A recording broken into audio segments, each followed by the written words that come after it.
Ladies and gentlemen, the goal in your life is not to figure out how to be comfortable in your mental prisons, but to realize that you have the keys to set yourself free.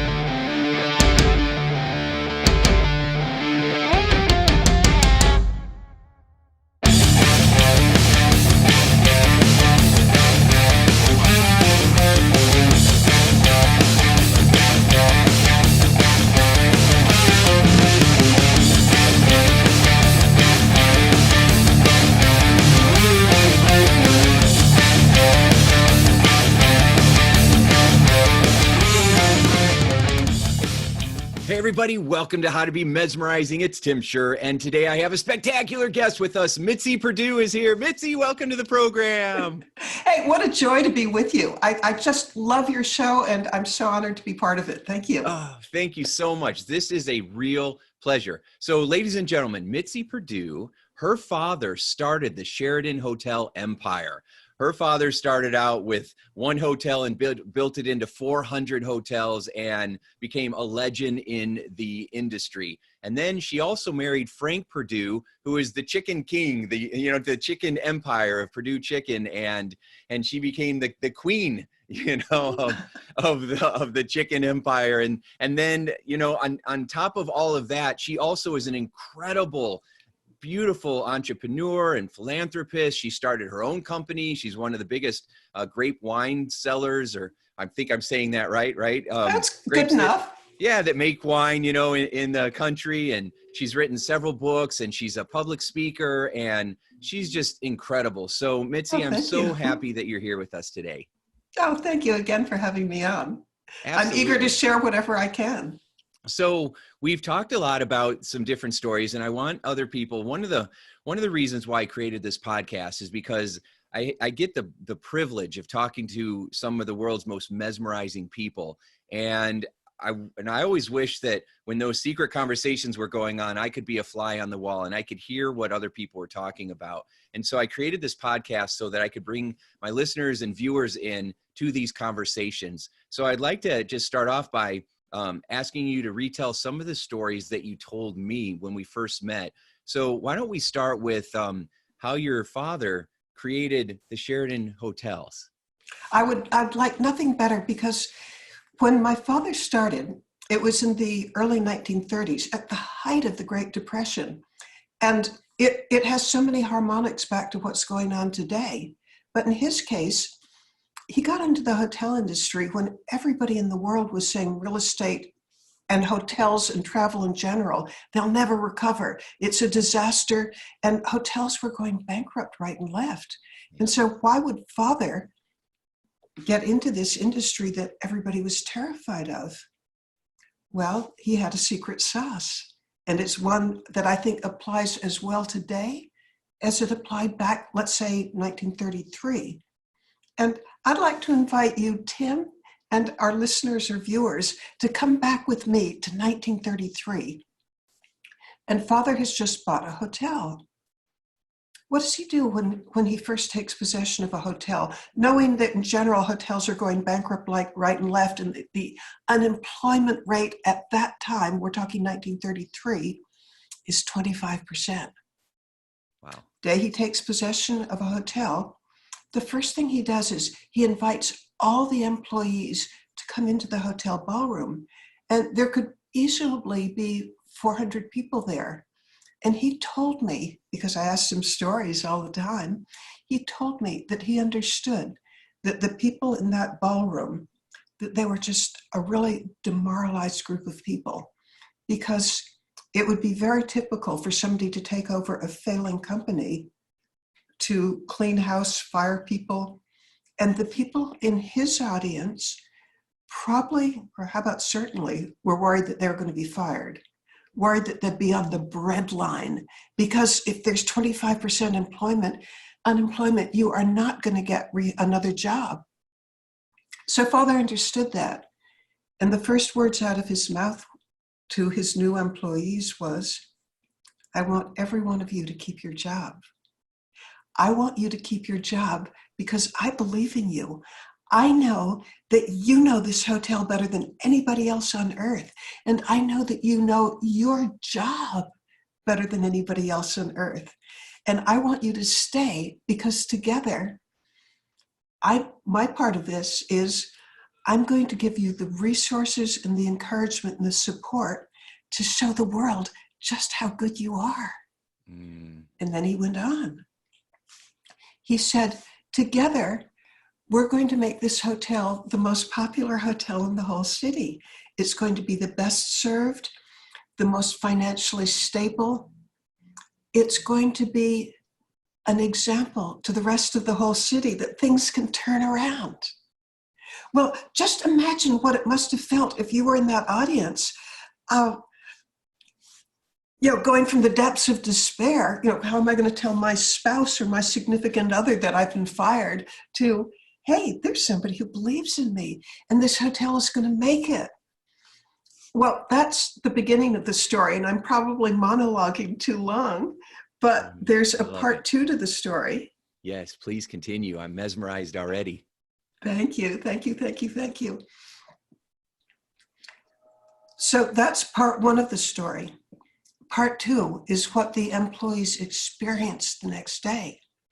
The very next day, they'd get to see, troops of like plumbers, electricians, decorators coming into the hotel, which in a way you'd predict because if a hotel's on the verge of bankruptcy, it's probably gone to seed and the carpets are stained and, just one way or the other, you have to put money into refurbishing it. But from my point of view, the important part of this story is these people who were trooping into the hotel to refurbish it, they didn't go to the areas that the public would ever see. No, they were going into the areas that only the employees would see, like the employee dining room, the employee lockers, the showers, the rickety old elevators. Father spent the first money in every hotel that he ever took over. He spent the first money on areas that would benefit the employees. So of course I asked him, why did you do that? And here comes what I take to be a point of wisdom that can count today just as much as it did, 90 years ago. And the point of wisdom is, he said, people live up to or down to your expectations. And I wanted to communicate to them, not just in words as I had the day before, but in actual actions, how important they were, how much I believed in them. And to repeat, people have a compulsion to live up to or down to your expectations. Well, that's part 2 of the story, that he was communicating in the most concrete way how important they were to him by spending the first money on recognizing their importance and making their living conditions better, spiffing them up. I mean, what a message if you're working for the hotel. But then, I, as his daughter, who was just extremely interested in how he built this hotel empire out of nothing, because he started with no employees, and at the time of his death, he employed 20,000. So as a little girl, I was forever asking him, how did you do it? And one of my questions was, you're standing up there the first day you've taken over a hotel, and you promised that they could all keep the job.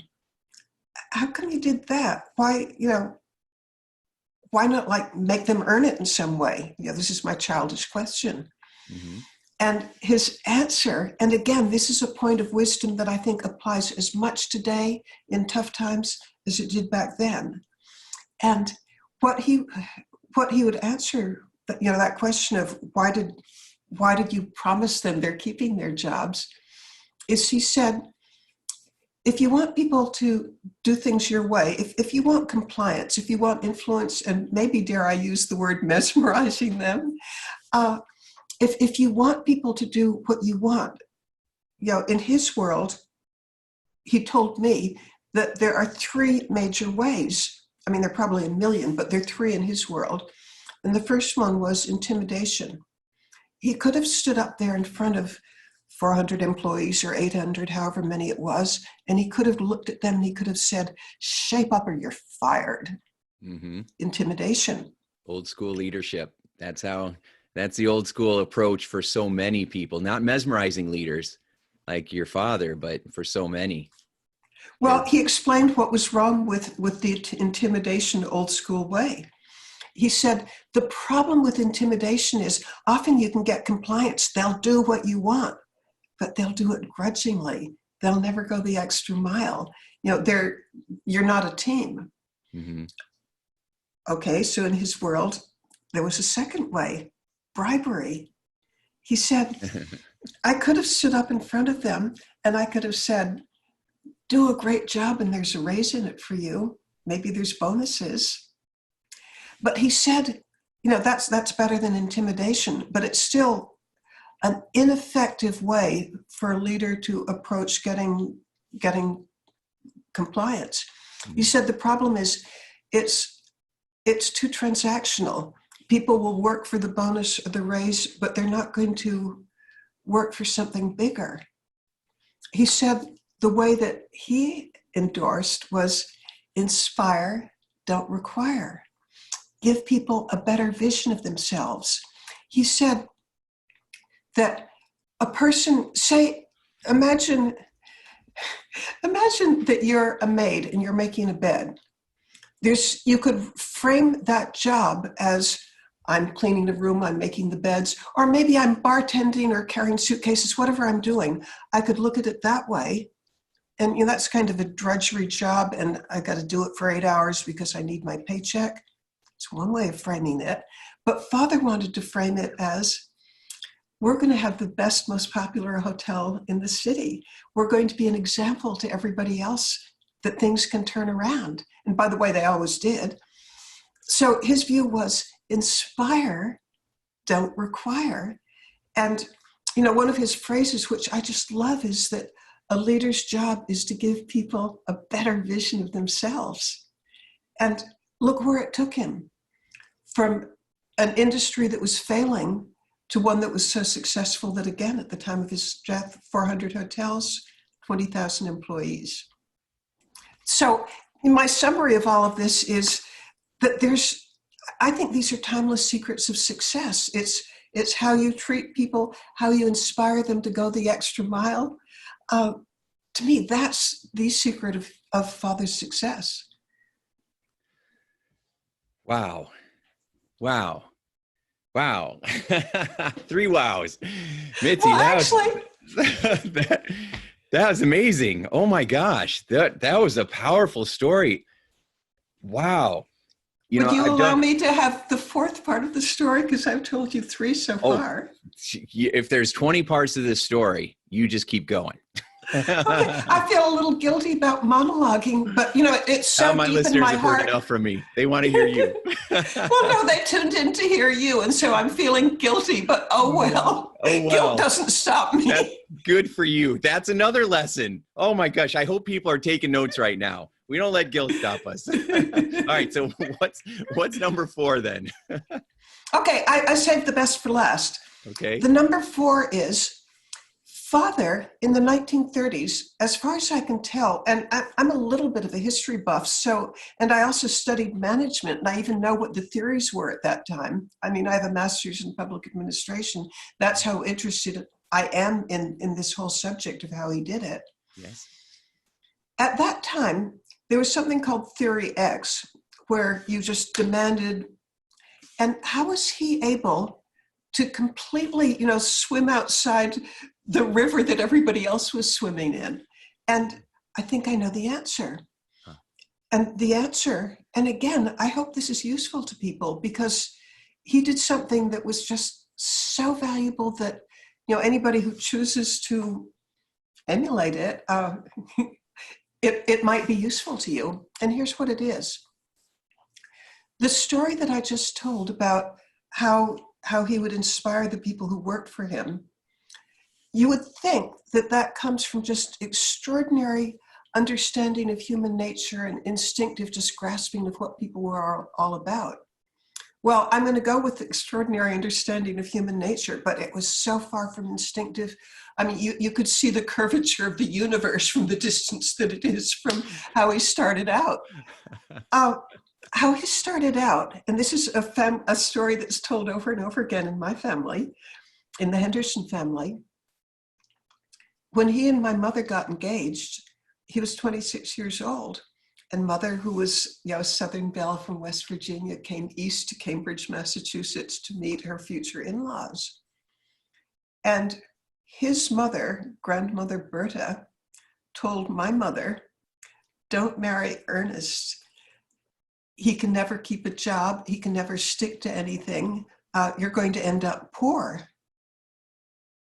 Well, mother said, I don't care. I love him. And they married. But how about a wake-up call for anybody to have your own mother say that your family's going to end up poor?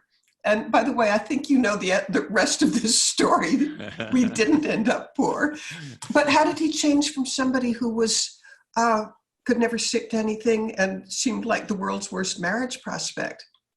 Well, a wake-up call. He went to the equivalent of the Yellow Pages back, because we're talking, see, if he was 26, we're talking mid-1920s. Mm-hmm. He looked up career guidance counselor, and he found the name Johnson O'Connor, which has since become a very famous and respected, and I love them all, career guidance counselors. And Father talked to Johnson O'Connor himself. And Johnson O'Connor, after a day of testing Father, said, Mr. Henderson, you're clearly a very bright young man, and you've got a scientific bent, but you also have the worst human relations skills I've ever come across. In today's language, he was telling him that he sucked. I mean, the worst that Johnson O'Connor had ever come across. And Johnson O'Connor said, you could have a very successful career as a scientist in a laboratory where you didn't interact with anybody, because you're smart, but you are the worst I've ever come across. Well, Father took this as a challenge. First as a challenge, but second of all, he had figured out that whatever success you have in life, how about most of it comes from your ability to interact with people? Maybe to sell them your ideas, maybe to quote you, to mesmerize them, to persuade them to have your personality work with them. Father took this as a challenge. He began reading books, everything that he could on human nature. I know that he read the book, Dale Carnegie, How to Win Friends and Influence People. Mm-hmm. I bet he read it a dozen times. Mm-hmm. He also took courses in salesmanship, in public speaking. He'd attend lectures, conferences, magazine articles. I mean, he did everything he humanly could to crack the code of how to get along with people. And the end result of that was, when he was tackling the question of how do you get a hotel that's failing to blossom, he probably had more understanding of human nature and what motivates people than any of his peers. And that led him to try things that nobody else did. I mean, he understood, like one of the things that I just thought was so great about his approach to talking with his employees the first day that he met them. He didn't ramble on about visions of the future to begin with. He knew that they wouldn't hear a word he's saying unless he reassured them right from the beginning that they're keeping their jobs. And once, their biggest pain point is taken care of, they'll listen. But he understood that. But somebody who hadn't put a decade into studying human nature probably didn't know that. I mean, isn't it cool that somebody, his worst deficit became his greatest asset? Oh, yeah, it's extraordinary. It's extraordinary. So, I remember I got swats when I was in school as a fourth grader. These grown men were hitting me with boards because I talked too much. And now I get paid a whole lot of money to talk too much. So I love that. Yeah, I mean, there's so much wisdom in there. And, I have a lot of clients who are presidents of, very successful tech companies, or people that are very, very savvy with business. And they try to paint that vision and have everybody else come along with them, but it's their vision is what excites them. And most of the time, the people that are working for them have a different vision or a smaller vision, or they're much more, how am I going to be impacted? And am I going to be safe? Am I going to be okay? And your father recognized that and spoke, instead of making it about his vision for what he wanted, he made it our vision. Yes, and here's the first part of it. Yeah, I mean, it just, well, I was going to say it's mystifying that he could understand so much that we understand today, but it isn't mystifying because he studied it. Right. I mean, and he actually made it a lifetime quest, because even like in the 1950s, the 1960s, by which time he was super successful, but we would still have house guests who were famous psychologists and psychiatrists. I mean, B.F. Skinner is something of a legend today. He was a Harvard professor who was just, full of insights. But Father made friends with him and had him, he was a weekend guest at our house over and over again. And Father and he would just be talking psychology. And the same with Eddie Bernays, I think is known, he was a psychologist, but I think he was known as the father of modern advertising. Actually, probably dozen fathers of modern advertising. But in any case, okay, certainly one of them. And Father and Eddie Bernays would just always be talking about what motivates people, what makes human beings tick. And, look how far that knowledge took him. Yeah. Yeah. I mean, it's extraordinary.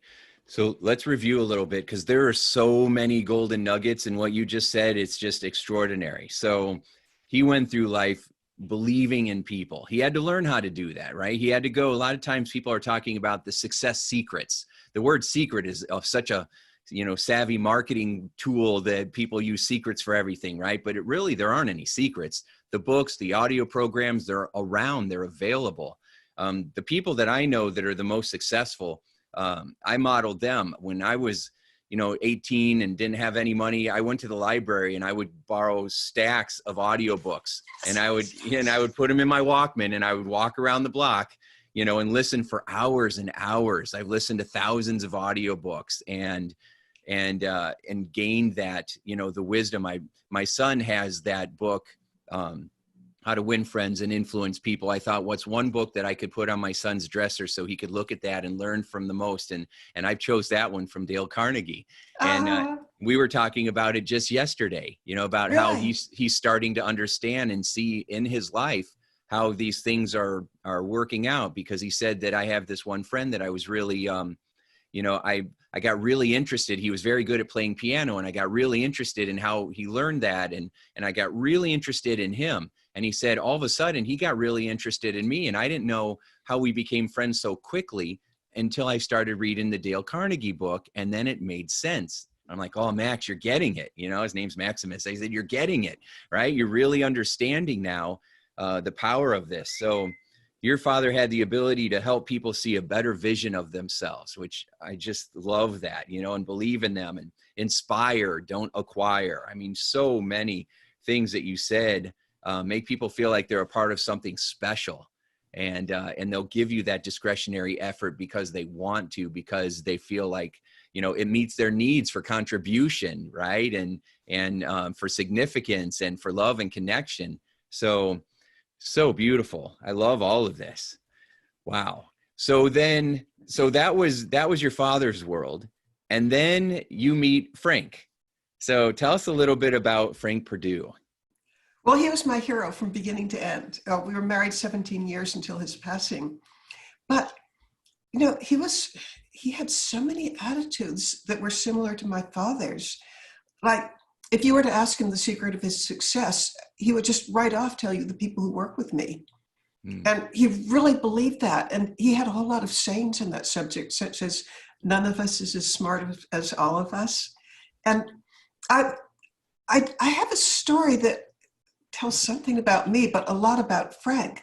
And it's what happened when we first married. And to my mind, it shows that in their distinct ways, that Father and Frank Perdue both put so much effort on appreciating the people who worked with them. And by the way, I'm very careful to say work with them rather than for them, because that's how they both felt. Yes. But Frank was just very articulate about saying, no, it's the people who work with me. No way in the world could I have done it on my own. But I, as his wife, and as the daughter of the Sheraton person, and as a writer by trade, I'm forever asking Frank, like every second, why did you do this? Why did you do that? And I'm taking notes. And it was just so fun to be a writer and married to somebody who was just so great. But what I want to share with you that I think kind of shows a similarity between the two. When we first got married, and we're talking 1988, and we'd just gotten back from our honeymoon, and we're walking on a beach in Watch Hill, Rhode Island. It's the end of the season. We're carrying our sandals and it's romantic. And suddenly I look up at my dear husband and I say, Frank, I think we ought to entertain every single person who works for the company in our home. And well, that took him aback, because 16,000 people in your company. Oh my. Well, and so, he's totally, no, that's 16,000 people. That's way too many. And we had a sort of joking relationship. So I kind of pretended that he wasn't saying no. And I said, I think we could start in 6 weeks. No, that's way too many. And let's have 100 at a time. No, no. And I think we should start with the secretaries, because they can tell everybody that our parties are fun and not scary. And we went round and round with him saying no and me just sort of barging ahead. But as we continued to talk about it, his attitude, from what began to change to maybe there's something to it. And in the end, he said, I like it. And 6 weeks later, we did begin entertaining people 100 at a time, 3 times a month. And it did start with the secretaries, and it continued with, how about every category that you can think of: veterinarians, auditors, truckers, sanitation people, just everybody. And at these parties, and we're now coming to the part where I felt that he was a lot like my late father, Frank accepted the idea of something that was just so far out of his comfort zone of the entertaining people in our home, hospitality, 100 at a time. That was way outside his comfort zone, but he also had almost a lifetime quest for making the people whom he interacted with feel important. And the reason that he accepted my wacko idea was that this was yet one more way of communicating to people that they're important to them, to him. And at these parties, I used to notice with just fascination that whoever he was talking with, that person, and he'd make a point of talking with every single person in the room. And for the few moments when you were the center of his intention, you probably felt that his entire universe revolved around you. And he wasn't talking a whole lot. He was asking you questions. And I was noticing throughout his life that he made a practice of something that I aspire to and fail at. And that is, he would regularly listen 90% of the time and talk only 10% of the time. So when you were with him, you felt really important. Then when it came to the meal part, because this was for dinner, we had our living room with a great big buffet table. I'm going to guess it might be 30 feet long to accommodate 100 people. And he would stand behind the buffet table serving his employees. I mean, is that not cool that somebody, at the beginning, he employed 16,000, at the end 20,000, but here he is waiting on them, serving them. And then something else that I just thought, in Frank's case, it might have been more instinctive than in my father's case, but he would stand up in front of, in this case, 100 people, and he'd report to them what was going on in the company, and he'd tell the wonderful things, the new breed is doing spectacularly, or the new factory is operating at peak, or the bad news that whatever it was, like, I can't think off the top of my head what bad news was, but trust me that in any business there's bad news. So he would be telling them as if he was reporting to the board of directors. Mm-hmm. And so they would have inside knowledge of the company that they're working for. And doesn't that increase employee engagement? Oh, yes, for sure. And, 100%. Yeah. And then they could ask him questions. So, a trucker could ask him some question about weigh loads or something. And since he was totally on top of his game, he could give information about the latest laws and regulations and its impact in the company, and just 100 things in great detail. And again, to be able to ask the head of the whole company what's burning on your mind, and probably burning on on the minds of everybody else. And then at the end of the evening, he would end his talk with some version of what I'm about to paraphrase, which is, he'd thank them. He'd say, I know the company wouldn't be what it is today without each of you, and I thank you. And again, what must that mean to an employee or associate in Perdue speak, to have the head of the whole company have this person in his home thanking him? Woohoo! Yeah. This is profound wisdom. In the 2010, 2020, in this new era that we're in, there's a lot of books about servant leadership, and there's a lot of books written by like military leaders who will talk about the importance of serving the people that you're in charge of, instead of just thinking that they're there to serve you. And your father and Frank were trendsetters. They were doing this before it became, pop culture. And 1988 for Frank, which is when we started. Yeah, way, way before anybody else was doing it. I've had the pleasure of working with companies where I walk in there and they are not transparent. Only the people in the C-suite know what's really going on, and everybody else from the top down has their own story, which creates all kinds of gossip and stress, and it distracts people and it lowers productivity. And the people in charge are the cause of it, even though they think it's their employees don't care. Then, it's self-deception at its best. And then there's other companies where they decide to become completely transparent and just share everything.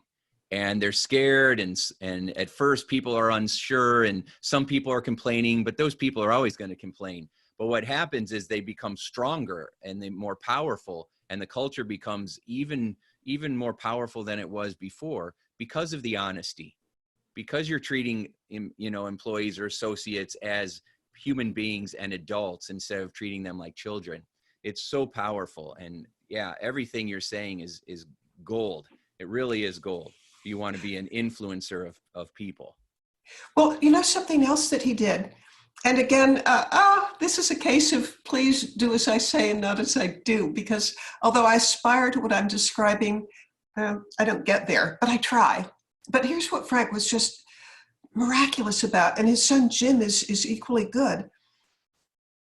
They knew thousands and thousands of names of the people who worked with them. And as an example, we frequently would go through factories or processing facilities. And I love doing this because I just admire machinery and technology and production and producing things. It turns me on. I love it. So for me, it was a huge privilege to accompany him through processing facilities. But there were several things that I witnessed in him that I consider amazing. And among them, person after person, Frank would say, Mitzi, I'd like you to meet Delcy. Delcy's son just got into college. Or meet Anthony. Anthony, he's had 30 years without a sick day of sick leave. And the number of names that he knew of people. And then another thing that I just cherished, which is when he'd be walking through and he'd ask people how they were doing, and you being treated right, and just things that acknowledge them as individuals. But what I loved is it would have been so easy for Frank just to march through with his nose in the air. I'm the owner, I'm the boss. Mm-hmm. No, I would notice his body language. You know, it's not kind of puffed out. It was more sort of like, I'm a fellow teammate, that we're, you know, we each have our jobs on this team, but I have all the respect in the world for what you're doing. Mm-hmm. And I loved it. It was almost as if he was, I don't know if I'm exaggerating or not, but it felt as if he was ego-free, as if he was just, you know, we're a team and we're doing this together and we're creating something spectacular. We're helping provide very good food for people. I mean, we're doing something really essential and important. Yeah. Yeah. You're feeding the world. And yeah, I call that others focused, right? We all start off self-focused, right? It's all about us and if we're okay and what we need and what our goals are and what we're frustrated about. And then there's a few that do the work and put their ego aside. Nobody's perfect. So, but we're always, like you say, we're striving to be the best that we can be in any situation. And, you know, Frank really is so impressive in his ability to be others focused and to, to memorize people's names. And the best way to memorize their names is to learn their story and get to know them. And that's really, as a leader, your job is to empower your people, right? Not to get the to-do list done. You know, as the top leader, as a CEO or president of a company, you really are in charge of the vision and keeping your people inspired. That's what leadership is really all about. And we get caught up in the to-do lists and our checklists, and it makes us transactional, where when you're taking care of helping people feel special and valued, then you're transformational. You know, and that's how your father learned to be. That's how Frank was. That's how you are as well. And so, and I love the fact that, I mean, you're very successful in your own right. You're a graduate of Harvard University, of George Washington University. You're a syndicated columnist for 22 years. You've written several wonderful books, right? And I mean, just all kinds of really amazing accomplishments within your own right. And yet you spend your time talking about these other people in your life, right? And that imbues, you know, being others focused. That you're modeling it. You're not doing it well, you've probably taught yourself to do it intentionally, but that wasn't how you were thinking. This is just who you are. You're as transformational as they were. And now you continue to keep their message and their values alive in the work that you do, because it's all about, hey, we need to keep loving each other. We need to keep respecting each other. We need to keep taking care of each other.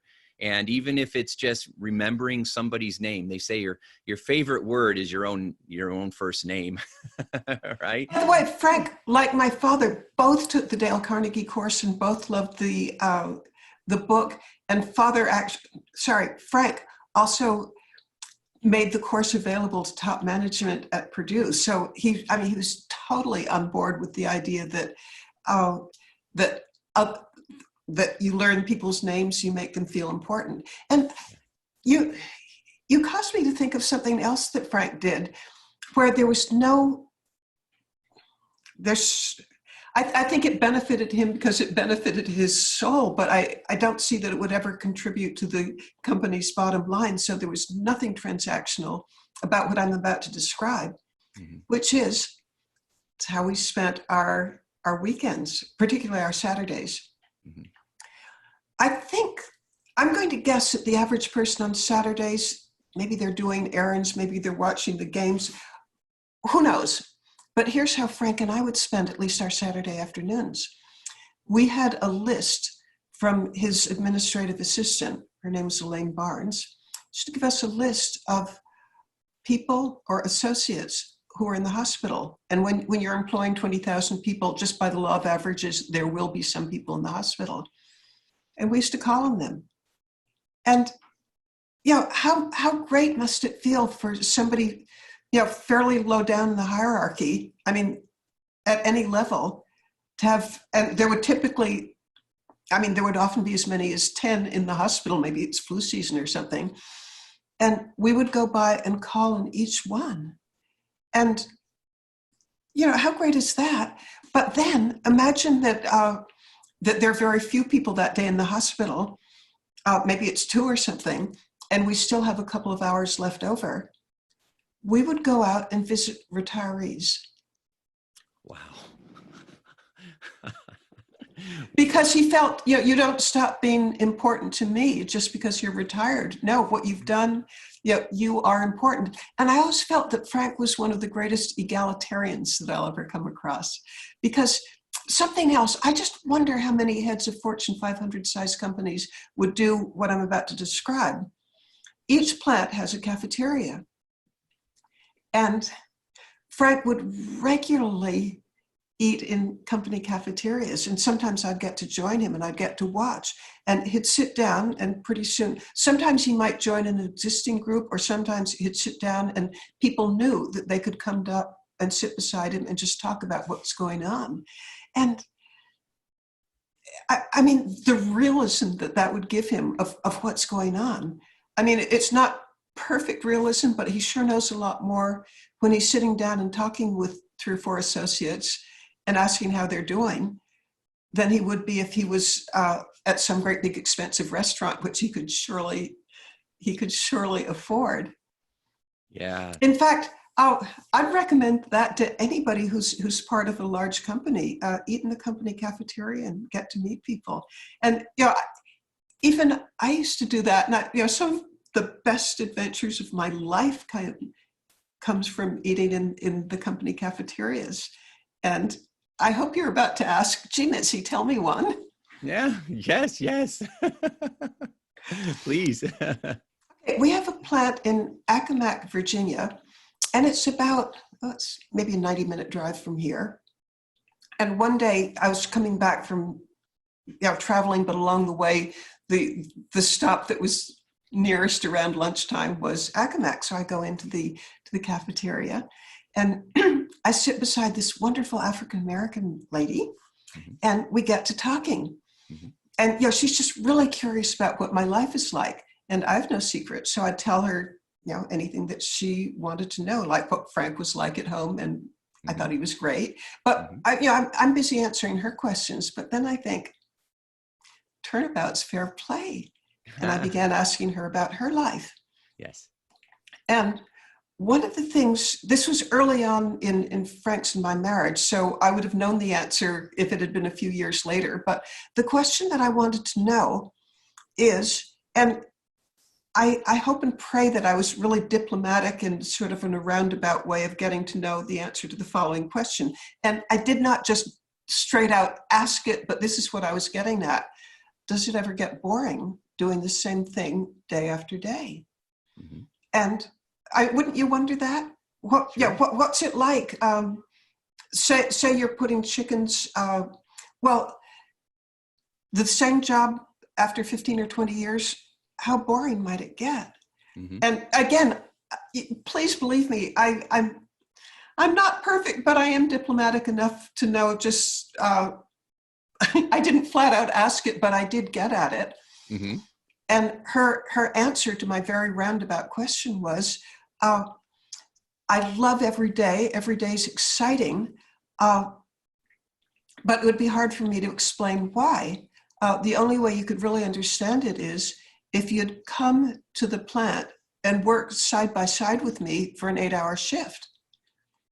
And I said, if you can arrange it, I'll do it. Challenge accepted. Because I really, really, really wanted to do it. Sure, I believe you.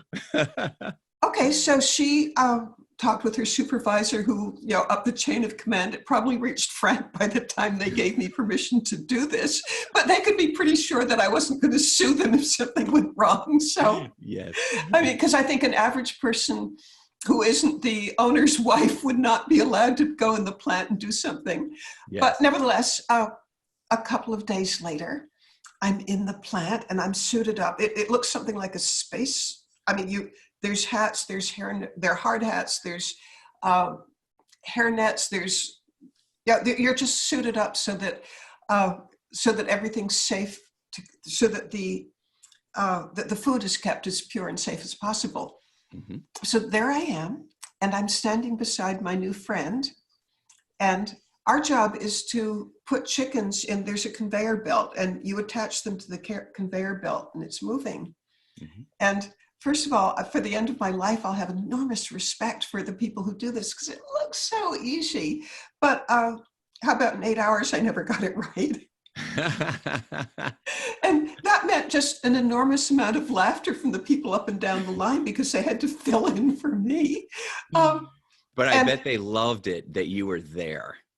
Well, here's what I discovered and had never anticipated. And if you haven't done it, I think it would be surprising to you. There wasn't 1 second that was boring because there was just endless chatter. There was chatter about boyfriends, girlfriends, TV shows, what celebrity figures were up to. I mean, there was, and just endless amounts of joking. Mm-hmm. And in my case, since I couldn't even get one leg where it was supposed to be, the guy who was standing beside me, he could put 2 in when I couldn't, no, 2 legs in. He could put 4 in at a time when I couldn't get 1. Wow. And, I mean, it was just, I mean, we were almost collapsing on the floor with laughter that, and so, you know, at the end, I was a total believer that she was telling me the truth, that it wasn't boring. Oh, she said one of the things that if you're a plant manager or whatever level this decision gets made, I guess human resources, that they put extreme effort into having people who will like each other beside each other. So you're probably not going to be put next to somebody who's an opposite personality type. But if, I mean, maybe I saw it at its absolute best, but I was impressed.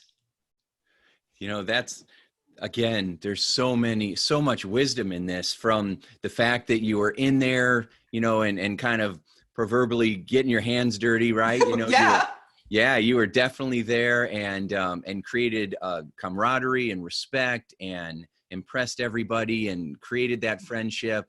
And then, you know, well, and then trust me, I didn't impress them with, I mean, I figured I was worth exactly what they were paying me.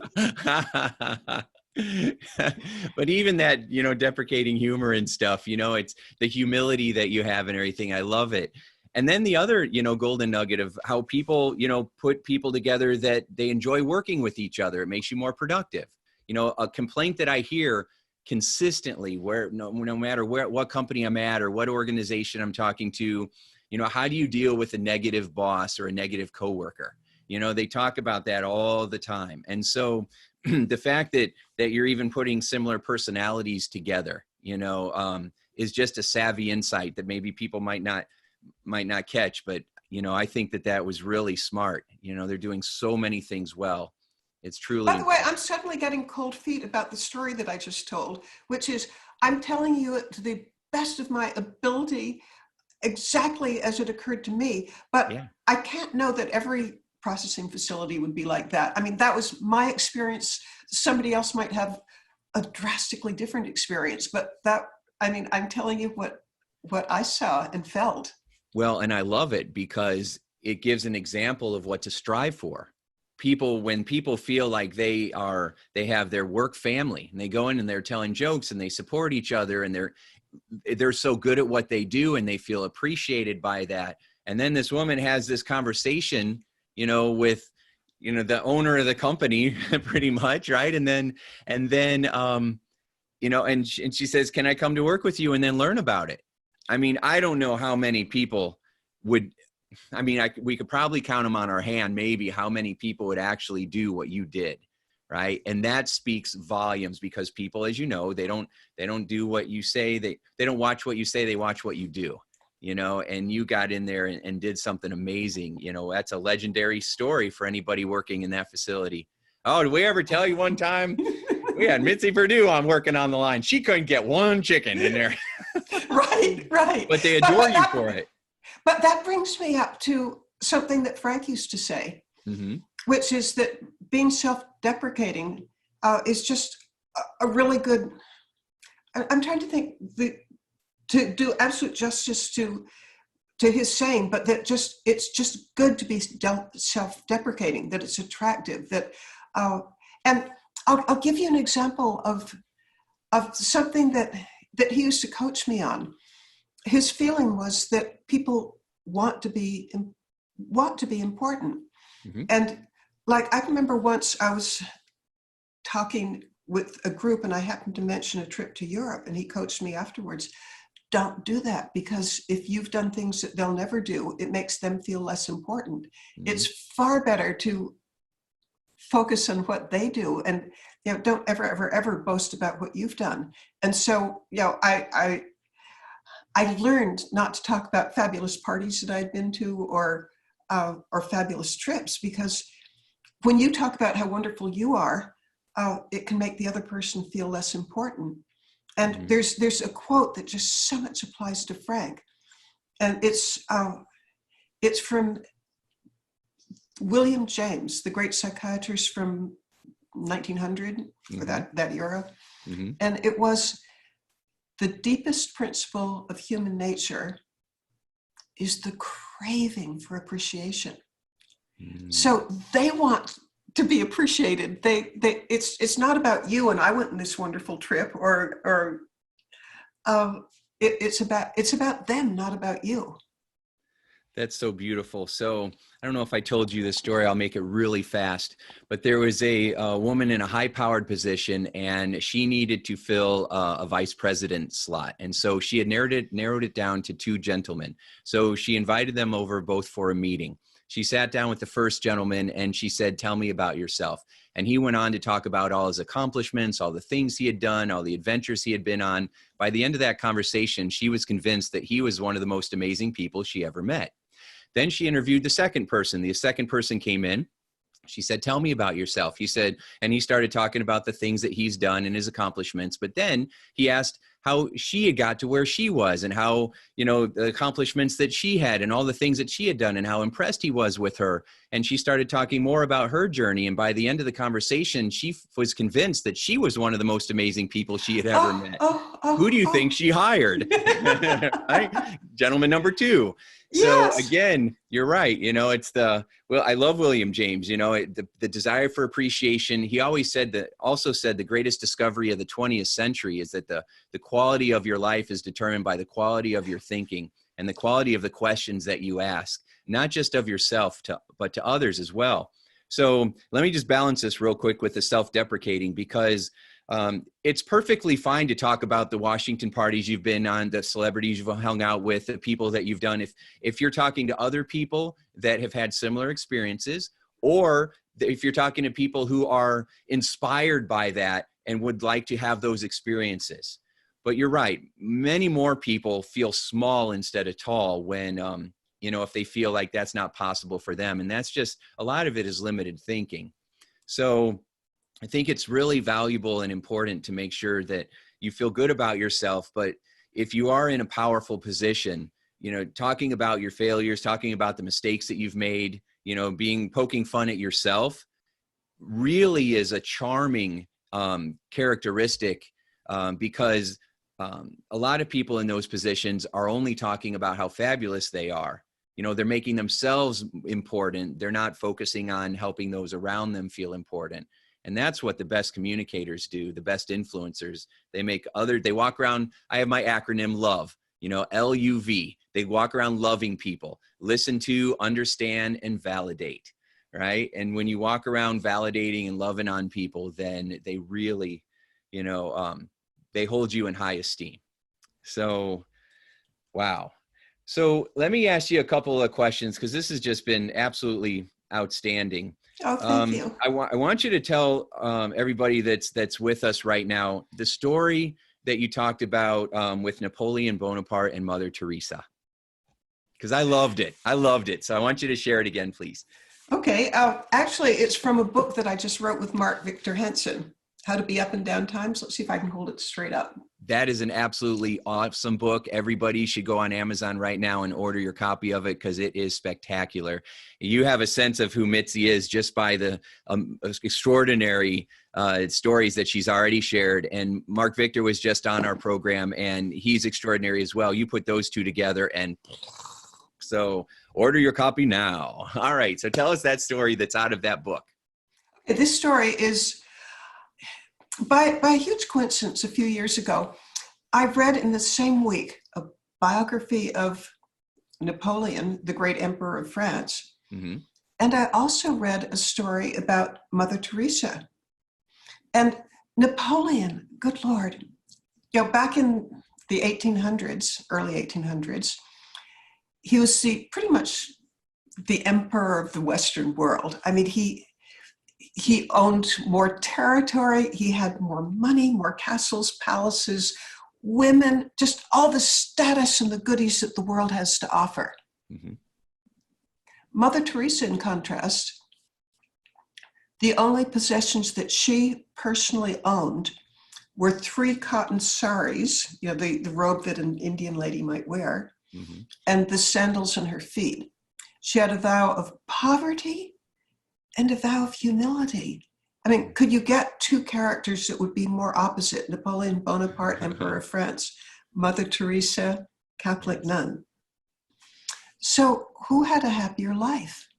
And we don't have to guess, because Napoleon, writing in his diary in exile on an island in the Pacific, he wrote, looking back in his life, that he couldn't name 5 happy days. All the wealth, power, status, fame, women, they didn't lead to happiness. Mm-hmm. What about Mother Teresa? Mother Teresa wrote, when asked about her life of poverty and humility, she wrote, "My life has been a feast of unending joy." Mm-hmm. Now, which is better? Napoleon, the taker, everything that he had, he got by pretty much stealing and robbing from people. He couldn't name 5 happy days. Maybe he could have named 4, but he didn't have 5. Yeah. Mother Teresa, a feast of unending joy. Yeah. Whew. I love that story, and I love how you tell it. I mean, it's just so powerful. Money is one of the biggest sources of stress in people's life. And living in America, the message is you never have enough. And now we have unemployment rates that are approaching the same as the 1930s and the Great Depression, and suicide levels are spiking, and anxiety was sky high before COVID-19 and the coronavirus. And now it's just, people are scared and stressed more than ever before.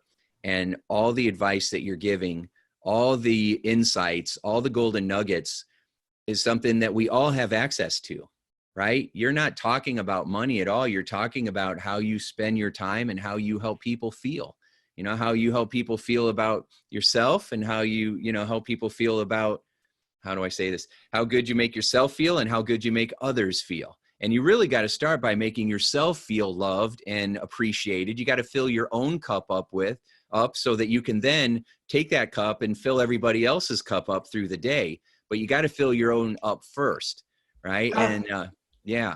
I'm a passionate believer in that. And actually there are 40 tips in this book. And one of them is, it's what I call respite. And somebody else might call it escapism, but I'll tell the story behind a piece of advice that I have, which is that for at least an hour a day, give yourself some kind of respite where, I don't think we can, underestimate or overestimate the amount of stress that goes on when there's a pandemic? Between financial and relationships. I have a sister and a cousin, both who had COVID-19. And when you're worried if your sister, who's 92 years old, is going to make it, it's stress. Mm-hmm. So here's the piece of advice that I have. Maybe I'll tell the background of the advice first. I have a niece who runs a nursing home. And she said that 1/3 of caregivers for serious illness like Alzheimer's or Parkinson's, 1/3 of the caregivers die before the people that they're caring for. She said, why does that happen? And she says, because stress takes such a toll on your body. And she said, for people under stress, the most important thing that they can do is, in one way or another, and I'm going to call it respite, but it could also be escape, do something that takes your mind off of it. And one of the easiest ways, at least for me, and maybe for lots of all of us, is YouTube. I mean, there are all these things where you can lose yourself. Or how about a great movie that you love? Mm-hmm. You know, there are things that when you're absolutely enmeshed in them, you're not thinking, how am I going to pay the rent? If you can get something that gets your mind off of whatever it is, and maybe it's talking with your grandchildren on FaceTime or something, but something where you give yourself permission to just turn it off in any way that works. I mean, maybe it's a hobby, maybe it's, there are all these wonderful YouTube things of animals, cute animals being rescued and happy, or, you know, just for at least an hour a day, turn off those stress hormones that are just undermining your health. And I've talked with, golly, it could be you, but I've talked with experts in this field who say that one of the most important things you can do is, you know, you've expressed it as filling the cup up, but it also give a chance just to get yourself back together again, because who can endure unending, unremitting stress? You have to, as a matter of health, do something. And I don't know what it is for you, but whether it's exercise, pumping iron, or sewing a quilt, or whatever it is for you, give yourself permission to do, because it's one of the most important things you can do. Because what good are you to anybody else if you fall apart? Sage advice, Mitzi, sage advice. It's not a luxury anymore. It's a necessity. You know, self-care is a necessity. Mm-hmm. Yeah, existential threat to your life if you don't. I mean, unending stress will create a breakdown. Yeah. The antidote is intermittent relief from that stress. Yeah. Yeah. Through laughter, through love, through, you know, different things where you set a goal and you take action on it, even if it's just cleaning up the house a little bit, you know, or getting outside and, you know, pulling some weeds, planting some flowers, talking to the grandkids, listening to music, YouTube videos, meditation sessions. It's available. Whatever works for you, do it. And my book has a whole bunch of suggestions on it, but yes. By the time you're old enough to be listening to us right now, you probably know what a good escape is. Mm-hmm. Do it. Yes, do it. Do it. That's there we are. Ladies and gentlemen, Mitzi Perdue. Mitzi, this has been absolutely outstanding. I've just, you know, I'm going to have you back on the program again. I'd love nothing more. I'd be so honored.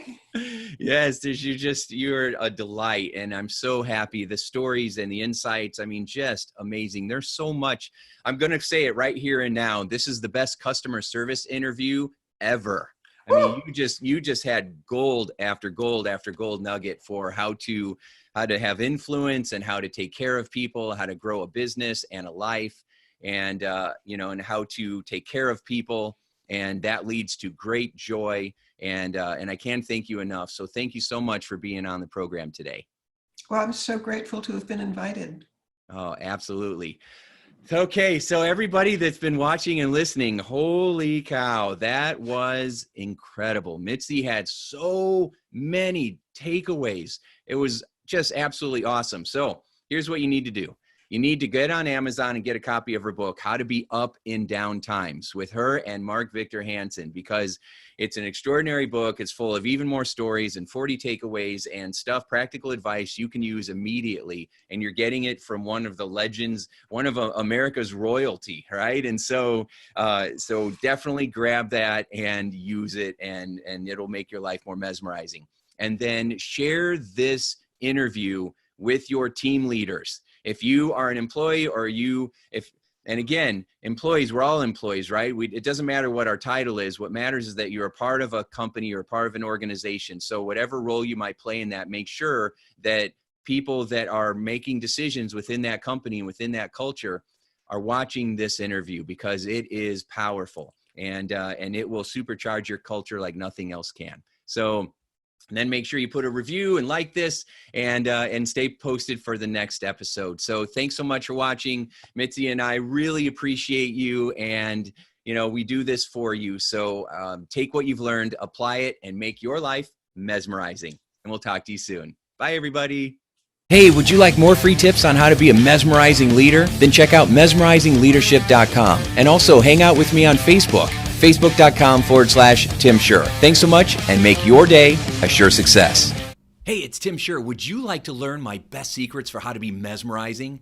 Then head over to www.survivingtothriving.me. That's www.survivingtothriving.me. I'll see you there.